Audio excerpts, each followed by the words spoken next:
want to sell and promote cannabis health to clinicians. That's what we focus on. The company is about 2 years old. We actually went to market last month with our first sales force. We are out of Colorado, and the sales force is explicitly focused on Colorado. So if you have questions about what we do in Colorado, that's awesome. And if you have questions about California, we can also try to address that a little bit. But I don't want to represent to you at all that I'm an expert on Cal regs right now. We're very comfortable with the model we've got because we all know that everyone's connected.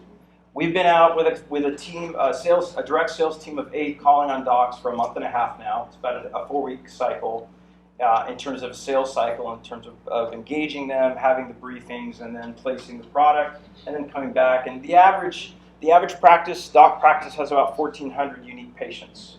So our model is designed to engage those doctors, to brief them on what clinician grade means and why they should consider Endourage when they're making recommendations to their patients.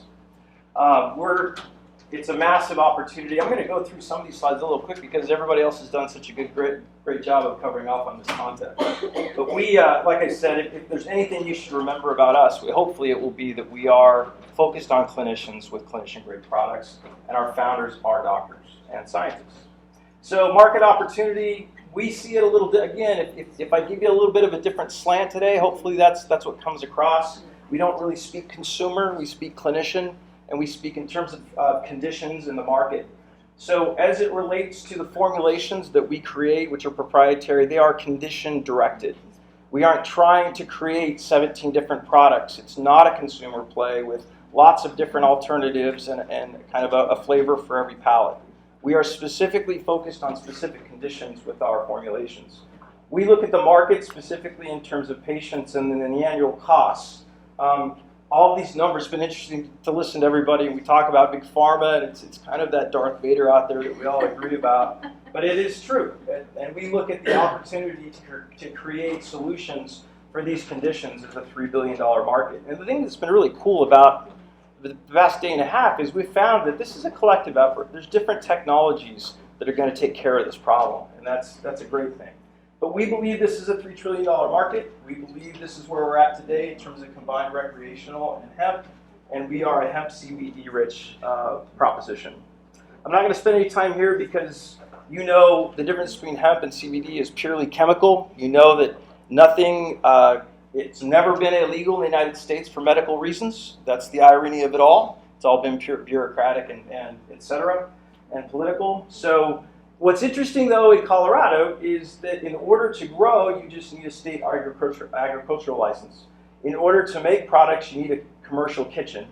And there's no specs as it relates to sales and distribution. So we talked a little bit about Wild West, capital W in Colorado. As it relates to the 2018 Farm Bill, I've heard that several times today. That really opened things up. So really the question really, as we meet with clinicians, and we meet with clinicians at the University of Colorado on the Anschutz campus there in downtown, 3 different hospitals, one's a VA, one's a children's, one's an adult. What we're finding is that this is very viral. The docs want to talk to us. When we ask the docs, why are you speaking to us? Because every other CBD, they actually get a little upset when we first talk to them. Another CBD company, and then the spear comes out, and, machete, and it's just, we have to explain to them that it's a nonviolent proposition and we're different because A, we have a clinician-grade product, and number 2, they can check our COA. And our testing is the most robust testing, at least that we're aware of in the industry right now. We spend a lot of money on it, but we believe that's, again, from a clinician perspective, that's what they expect. Thank you. So clinicians trust what they test. That's how that's when they go to school, that's what they learn, that's the mechanics of how they treat patients. So we've brought to market what we call a clinician-grade standard. It's a test to build trust through reputation. So in terms of, I think I got about 3 minutes. What's miraculous about this market opportunity? Everybody has awesome saying, kind of sheen on the skin. We all got gunpowder, right? We're all moving so fast. This is just like sci-fi. It's amazing. But it's going to get good, right? We all ready to give it a walk. We are here today to raise funds, $2 million through 2 clinical trials. One clinical trial will be our addiction, and the other clinical trial will be TI. 5,000 to 300,000. We want to get that to market. We can get it to market in 9 months. And then we'll move to the doctors, so we don't engage. You might ask yourself, so wait, docs? Now, old school talk about one cell, is that, just that, we know through selling a lot of the half, about so far, is they're all connected. We are already engaged docs, we also have 70,000 patients nationwide. So while we are very proud of our reach, as you know, is connected to the docs, the other docs, and it's growing online.